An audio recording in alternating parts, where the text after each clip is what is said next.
Hi, everyone. I'm your host, Mike Cataffo. I run West Coast Go to Market at SecurityPal. And joining us on today's episode of Insecurity is David Cross, Senior Vice President and Chief Information Security Officer at Oracle. And today, our topic is closing the talent gap in security by tapping into the veteran community. Thanks for joining us, David. First off, thank you for your service as a Navy veteran. It's so great to have you on the show. And welcome. Yeah, thanks for the opportunity. I love spreading the word about the veterans and how we can kind of help both the cybersecurity community as well as the veteran community. Love it. And both are very near and dear to my heart. So really excited to get into this discussion, have this and cover this topic with you. Before we get in, though, I would love to hear more about your story about how you crossed the chasm from the Navy into the world of cybersecurity. Sure. I finished my degree, from Chapman University when I was actually at Whidbey Island, Washington, and got a computer information systems degree. Basically a major in computer science. It's like I want to work for Microsoft, right? But even though I was actually working the night shift, right, and so during the day I was kind of on the side doing some programming jobs because I got to build the experience. Right? I got to, how do I get my foot in the door? And so I tried, like no one's going to take me. Microsoft's not going to take me. I didn't have enough experience. So what am I going to do? So right before I left, I went and took a Windows NT 3.5 workstation course, right? The certification course, one that you pay like $2,000 for, and then you take the $100, MPC exam. So I got to get some experience. And so that I can find a job. What am I going to do to get my foot in the door? So my last week of leave, I did that and got my certification. So I said, well, I guess I better go back to Michigan, right? And I'll get a good job and I'll start going to graduate school and I'll work on getting some experience. So the one thing I learned, which I kind of give a lot of mentees to this day, is like, I've learned that, hey, every week you got to invest in yourself. And so for the next, I don't know how many, 30 years, I say, hey, I try to spend at least 4 to 8 hours every single week investing in myself. So you're getting your on the job, but I'm studying. I'm getting, Microsoft certifications, those type of things. And for 2 years, I just churned it out and do whatever it takes. And I said, ultimately, like, all right, enough's enough. I packed up everything. I'm moving back to Kirkland, Washington, right? And saying that, Microsoft, here I am. It wasn't easy, but I kept banging on the door. 6 weeks later, I got my first job at Microsoft, in Microsoft Consulting, actually. But the thing is, I say to everybody, not just veterans, but anybody, do whatever it takes to get your foot in the door. And from there, that's how you can grow and find your major opportunities. Wow. That's incredible. I really hope that veterans, anybody really listening to this, appreciates that story as much as I do. I'm curious if the folks interviewing you knew how much work you did and how much effort you put in to even getting your foot in the door. Did you tell them at all? Well, I don't know. I think those are the early days. This goes back to 1998, right? It's hard to get in. It was hard, right? And I was thrilled just to get in and do whatever it takes. And so it's kind of like some of the early days of Google, right? You had to do whatever it takes to get your foot in the door. But I think a big part of it, and this comes back to really why I like hiring veterans and I'm promoting veterans, is that it's about passion, right? A passion for the mission. And when you can really exemplify, when you can really display, you can really make your passion stand out, people will take a chance on you, right? Because if you really think about it, right, is if you think someone that says, well, they got a few gaps, but wow, they're going above and beyond. They got so much passion. They will not stop, banging on my door to give them a chance. You always are you not very likely to give them a chance because of what they display and what they share? Oh, totally. I love that. This is actually a wonderful segue into our topic of the day. So I'm curious, you've been on both sides of this now, both as a Navy veteran and as a CISO. I'm just curious, like maybe a couple things that stand out about veterans in general, like when you think about hiring folks, particularly in security, like maybe some of the things that you think stand out for veterans or skills or things they bring to the table, because of their experience. Absolutely. So I'll first start, kind of in general, for all companies and things, that a lot of veterans, I think what they bring to the table is, they are a diverse audience, right? They're kind of a segment of our entire society here in the United States. That's one thing. The second is really they have a lot of principles and values, right? honesty, honesty, integrity, attention to detail, commitment, loyalty, right? Passion, right? Ability to learn, right? Ability to, follow orders, right? To a degree. It sounds silly, but this is some major principles and values it brings to all companies. Now, let's talk about security, especially a lot of the areas that sometimes things like, the tier one SOC, right? Or other initial roles is you need people that are very focused, very structured, that have integrity, can follow playbooks, right? They know how to operate under fire, no pun intended, right? Under stressful conditions. But that's what's needed. And they're the type that know how to operate in that. They know how to take instructions. They know how to learn. And that's exactly what you need in those people in that first role sometimes. No, totally. Are there like, I don't know if you have any stories or any individuals that you've hired that are veterans or folks that you've worked with, anybody individually, you can name them or not, that stand out, and maybe like what a little bit more about their background and kind of how it tied together to maybe a tier one SOC or some other or function or role that they had. Well, there's another case I think here at Oracle is one example is we kind of have what's called the Oracle Veterans Internship Program, so that we take people in that they're from the service and really they kind of take an opportunity to intern, right? It's kind of helping in that transition, from the military career right into a civilian role. And we a number of people go through this program every year.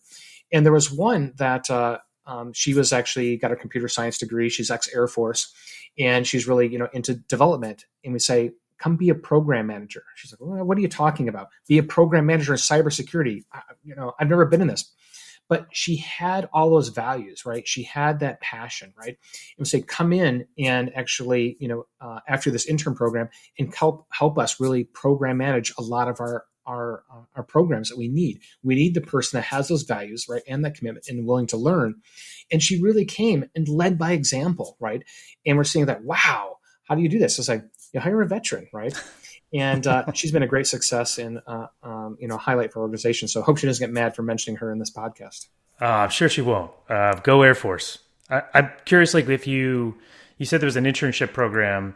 Were you using or familiar with SkillBridge? Was it part of that SkillBridge program where it's veterans transitioning out directly out of the military? Oh, great question. It was not at that time. So that's one of the things that Oracle now is working with and partnering with, right? So they're doing more and more and expanding. So this was actually several years ago now. So it's kind of the early stages. And I think as a company, we're finding the great success, of our veteran community being part of our overall employee resource groups and how successful it's been both internally and externally.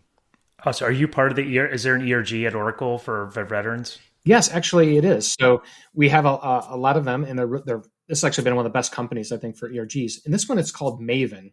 And it's really for military affiliated, veterans, employees and spouses. So it's also people that could be a family member of the military. They weren't just a veteran themselves, National Guard. Some people say that National Guard's not veterans, but, I get myself in trouble. But, but also people that are spouses, right? Because we know that many people that were the spouses, with military members, right? They have a big a following and a connection as well. So they're all part of that program. So, and we also have a podcast called Maven, right? Oracle Maven. So if people are interested in listening, please check it out. Love it. I'm going to have to take a listen to it. No, I think spouses, it can't be understated how hard their role is and how critical their role is in maintaining a household and supporting veterans, et cetera. And some of the most passionate folks I've come across in terms of veteran ERGs or programs happen to be spouses. So thank you, spouses, if you're listening out there, for everything that you do. Curious, from your perspective, how other leaders in cybersecurity can better recognize and appreciate the value veterans bring to the table. I think it may be a two-part question, sort of that, and then also how do they begin to, folks who maybe haven't started doing this, like an Oracle, how do they begin to start to do this, and what are some of the things they would need to sort of put in place to give veterans the mentorship and some of the other programs you mentioned that they would need to sort of come up to speed? I'll take the second one first, I think, is what we're starting to see now across the industry. I think a lot of the companies, certainly, I was at Microsoft, I think they got a great program, and I think they were leading, compared to many others, early on a number of years ago. But a big part of it is which we're doing, as well as others, people are saying, reaching out to us, our former colleagues and others saying, hey, David, or Oracle, how did you do your veterans program? We'd like to learn, right, and building upon that. So a big part of it as a veteran community, right? How do we be successful? We reach out to their veterans and we say, I need help. And I think we've learned as veterans, right? When another veteran calls help, we all jump in because it's kind of that life, commitment or bond, right? That you can't, sometimes it's hard to explain, right? When a veteran says, I need help, we're always there. It's kind of, it's hard to explain, right? Sometimes, but that's the thing. What we're trying to do is evangelizing it, sharing things and offering, saying, reach out. We're helping. It's not about our company being successful. We want all veterans, to be able to have these opportunities. Love that. The second thing is, I think, is what we're trying to do with a lot of companies with the podcasts and other types of things is, making people aware, saying that, hey, there is a community, right? And part of it, one of the challenges, it's mainly the United States, right? Because we're focused on the United States and it's not a worldwide, kind of ERG per se. But it's more of like the United States is that of, hey, having this podcast and learning, of the values, the principles, the skills that they bring to the table and how much it can help you, right? Especially in a difficult job market, when things are very difficult, hard to find talent, but there's a community out there that can help many, even though they may not have the immediate skills, right, in all the roles, but they have the passion and ability to learn, and you're taking advantage of that. And so it's a win-win. It's funny as you were talking, I was thinking about a number of different things. I like thinking about veterans on one side of my brain and thinking about programs. And one of the things I think that just kept screaming in my head was, if you're a veteran listening to this and you're like lost, like reach out to an ERG leader at any company that you're interested, or any sort of segment, whether it could be security or otherwise, but just know that on the other side, there's folks who want to support you. It's actually like brings us joy to do that. So if you're stuck somewhere, or you're transitioning, or you're maybe your first or second job and listening to this, that's I think it's just such a great point. I want to make sure to reiterate. So thanks for saying that, David. Absolutely. And it's the network, right? Reach out and use the network, right? And I think compared to, gosh, when I left the military in 1996, like, wow, yes, there's monster.com, but the internet's still new, right? We don't have the things. There was no LinkedIn and those type of things like we have today, right? It was much harder. There's a lot of tools that are great out there. But I want to give out one tip I'd love to people. So, whether it's a veteran network or otherwise, and saying, hey, I want to work for company X, right? Or I want to connect with person Y that may know how to get into company X. Well, how do you get their attention if they don't know you? What if they're veteran and they ignore you? The things I try to do, right, or recommendations is say, you offer someone a $25 Starbucks gift card and saying, if I can have 5 minutes of your time to ask you 3 questions to learn something about the company or how to get in, I'll give you a $25 Starbucks gift card. Or I'll take you to lunch, if it's a local, for $50, your name and place, or I'll give you the gift card. Just give me 10 minutes of your time to ask a few questions so I can find out how to get into company X. And it's amazing, it's the art of influence, right? The books, The Art of Influence, it's about reciprocity. How many people will turn down saying, this kid will give me a $25 gift card. All right, I'll give him 5 minutes of his time, right? There's some people say, $25 gift card, thank you, I'm ignoring you. Maybe it happens 1 to 10 times. It's like $25, $50, or $100 dinner, but it get you in the insights to get into the company you want. Say $100, it's a lot of money. It's your whole career. You're not willing to spend $100 on it, or $500? And amazing how much it can connect to people. That's such a great point. I didn't even think about it that way, because I remember, like being in my 20s and trying to wrap my head around this. $100 probably felt like a lot of money, or even a couple $100 to go do this. It probably still feels like a lot of money to do it. But when you think about the ramifications and how things can fall into place, that's a drop in the bucket for a career. So thanks for sharing. I guess as a last question, is there anybody? Well, it could be a mentor, could be a book, or could be somebody famous, or anything that you think stands out in your mind as somebody who really helped sort of trampoline your career, or helped, could be helping get you into cybersecurity or help you become the leader you are today. I'm curious who that would be. Boy, that's a tough one, right? I'm a major book reader, it says, which one do I say is the best one, right? There's everything from, the Navy SEAL guy, right, that just never gives up. But, I'm always going to come back to a really old one, right? Never eat lunch alone, because it's going to come back to the topic here of network, right? You never eat lunch alone is because it's about building your network and connecting with your network. It's your network which makes you the strongest, right? And it's so easy to hide, be in a corner, to not connect with anyone, right? But it's really, how do you move up in your career? How do you learn, right? How do you get the opportunities, the next opportunity? If you're here, your next, even the first opportunity or your next opportunity, it's about the network. Because when you have a strong network, they're always there polling for you. So let's go back to our Veterans Day, right? You're in a squadron, a unit, battalion. You've got a strong network. It's there. You can always rely upon it, right? So once you leave, you got to build a new one. No, totally. Yeah, I think Veterans Day is obviously a special day. There's so many I could think about, and I'm trying to like go back to when I was making the transition out, or even lost in my career, trying to figure out what I wanted to do. But I think anybody listening just realize there's an amazing group of folks on the other side of this too that want to help you. I guess that actually made me think of one more question. Sure. I think we have time to fit in. So as a security leader, if you're, have another CISO out there who maybe doesn't have veterans on the team, but really like they need to build out a team in 2024 or 2024 and 2025 beyond, et cetera, and they want to like be able to tap into this, I guess, where would they start? That's a great question. Certainly, I think there's a lot of things with the United States, the Department of Labor, I believe it is, and for LinkedIn, it's like, okay, go to LinkedIn and say find the veteran communities. Like, it's amazing how many there are and how you can just draw right into that. It's like to say Google it, right? And that's the truth. There are so many out there, and also, like say the network, saying that a lot of us are the CISO community. Like there's the CISO Society and others, right? Saying just reach out. Is anyone hiring veterans? Does anyone know how to do that? Right? We will all jump in and help out. That's a great one. So easy, but like totally makes sense to just reach out to another CISO who could be a veteran. And then there's a number of them out there. So that totally makes sense. Well, I know we have a couple more minutes on the show. And I know there's a special bonus that you are a world traveler.